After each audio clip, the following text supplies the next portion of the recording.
योग का अर्थ है जुड़ना, अर्थात आत्मा का परमात्मा से जुड़ना।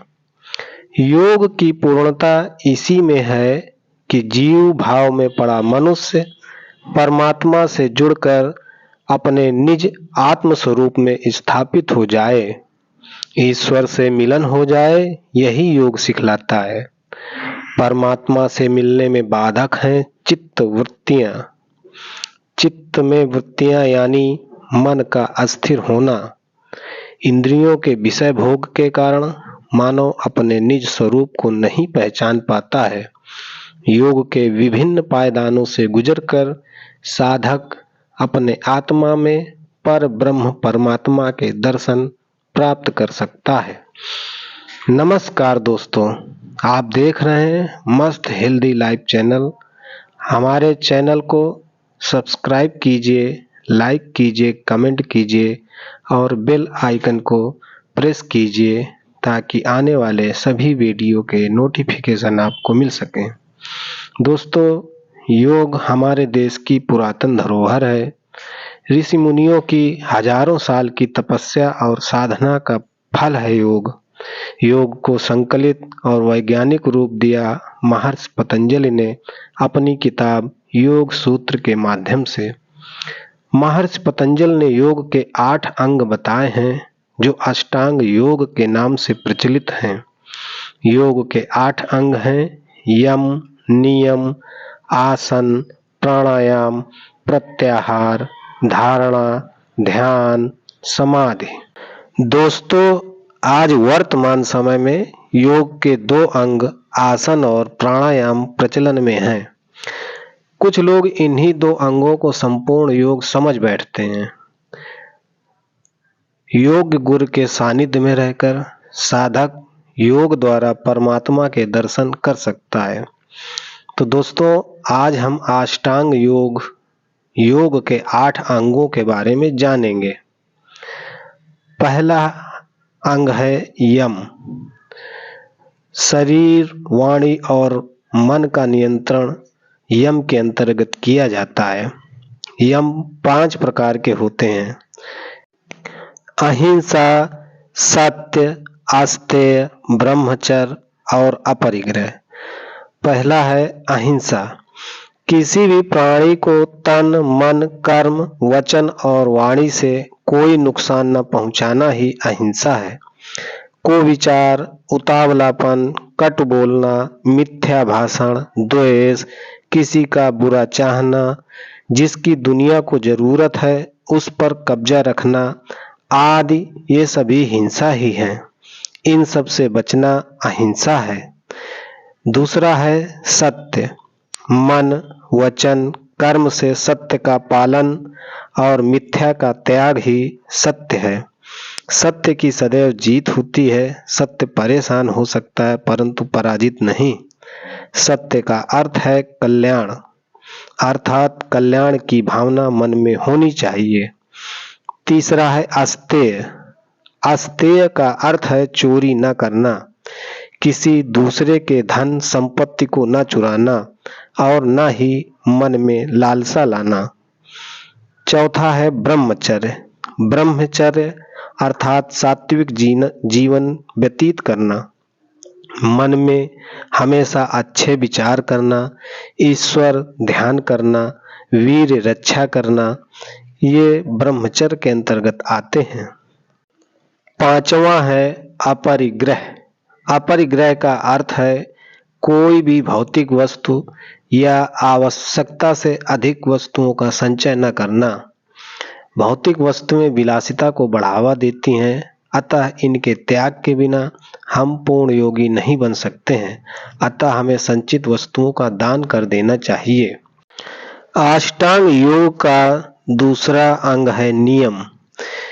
यम निवृत्ति मूलक साधन है जबकि नियम प्रवृत्ति मूलक साधन है। महर्षि पतंजलि ने योग सूत्र में 5 नियम वर्णित किए हैं। पहला है शौच, दूसरा संतोष, तीसरा तप, चौथा स्वाध्याय और 5वां ईश्वर प्राणिधान। तो पहला शौच। शरीर और मन का पूर्ण रूपेण स्वच्छ होना ही शौच कहलाता है। वह शौच के द्वारा साधक का शरीर के अंगों के प्रति आसक्ति नहीं रह जाती है। आभ्यंतर या आंतरिक शौच से मन की प्रफुल्लता, एकाग्रता, आत्मदर्शन की योग्यता आदि प्राप्त होने लगती हैं। दूसरा है संतोष। कहा गया है संतोषः परम धनम, संतोष सबसे बड़ा धन है। जितना आपके पास है ईश्वर का प्रसाद मानकर उसको प्रसन्नता से ग्रहण करना, अधिक अधिक की लालसा न करना ही संतोष है। तीसरा है तप। सभी सुखों का त्याग कर दृढ़ इच्छा शक्ति से योग के मार्ग में चलना तप कहलाता है। तप द्वारा आत्मनियंत्रण में वृद्धि होती है। साधक तप द्वारा सर्दी, गर्मी, भूख, प्यास, लाभ, हानि आदि को सहन करने की योग्यता पा लेता है। चौथा है स्वाध्याय। स्वाध्याय का अर्थ है स्वयं का अध्ययन करना।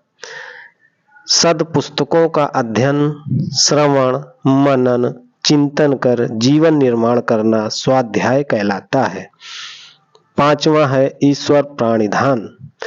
ईश्वर की भक्ति, ईश्वर को सब कुछ समर्पित करना, फल की इच्छा का परित्याग कर समस्त कर्मों को ईश्वर को समर्पण करना ईश्वर प्राणिधान कहलाता है। यम और नियम की साधना से आत्मा का सच्चा विकास होता है और जीवन सब प्रकार की सुख शांति से परिपूर्ण हो जाता है। साधना से महत्वपूर्ण रिद्धियां सिद्धियां प्राप्त होती हैं। अष्टांग योग का तीसरा अंग है आसन। आसन का अर्थ है बैठना। आसनों से स्वस्थ शरीर की प्राप्ति, शरीर के अंगों में मजबूती, मन में स्थिरता, शारीरिक एवं मानसिक सुख की प्राप्ति होती है। आसन शरीर के विभिन्न तंत्रों की क्रियाओं को व्यवस्थित रूप से संचालित करते हैं।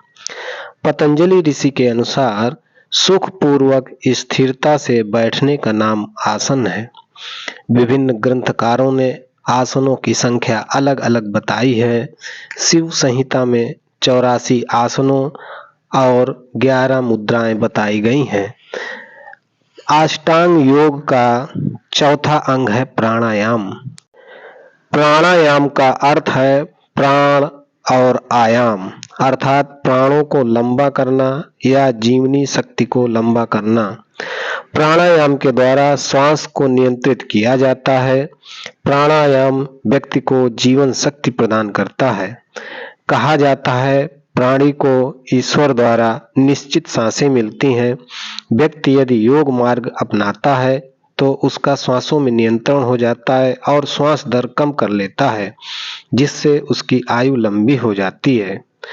प्राणायाम के अनेक प्रकार हैं, जिसमें श्वास का नियंत्रण अलग अलग ढंगों से किया जाता है। योग का पांचवा अंग है प्रत्याहार। हमारी इंद्रियां निरंतर गमन करती रहती हैं। उनकी इस गति को अपने अंदर स्थिर रखने का प्रयास करना प्रत्याहार कहलाता है। यम, नियम, आसन और प्राणायाम को साधने से प्रत्याहार की स्वयं प्राप्ति हो जाती है। यम, नियम, आसन, प्राणायाम और प्रत्याहार योग के बाह्य साधन हैं, जबकि धारणा, ध्यान और समाधि योग के आंतरिक साधन हैं। योग का छठवां अंग है धारणा। धारणा का अर्थ है संभालना या थामना। चित्त अथवा मन को किसी एक वस्तु या विचार में बांध लेना धारणा कहलाता है। यानी मन को एकाग्र करने की शक्ति, अस्थिर चित्त को एक स्थान पर स्थिर करना या रोक लेना ही धारणा है। अष्टांग योग का सातवां अंग है ध्यान। मनुष्य द्वारा बाहरी कार्यों से विरक्त होकर किसी एक कार्य में लीन हो जाना ही ध्यान है। इस अवस्था में व्यक्ति इतना लीन हो जाता है कि उसे समय, मौसम, शारीरिक जरूरतों जैसे भूख, प्यास आदि का बोध नहीं रहता है। ध्यान कहते हैं। अष्टांग योग का 8वां और अंतिम अंग है समाधि। ध्यान की उच्च अवस्था को समाधि कहते हैं।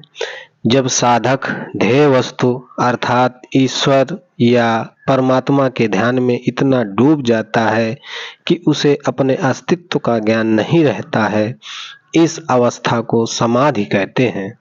उसे यथार्थ का ज्ञान हो जाता है, चित्त की प्रकृति से मुक्त हो जाता है, आत्मा का परमात्मा से मिलन हो जाता है। तो दोस्तों, आपने योग को संक्षिप्त में पूर्ण रूप से जाना। आगे हम योग की विभिन्न जानकारियों को आपसे साझा करेंगे।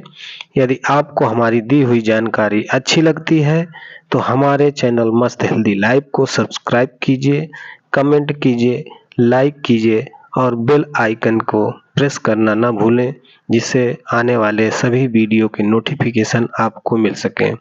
तो दोस्तों, मिलते हैं अगली जानकारी के साथ। जय हिंद, जय भारत।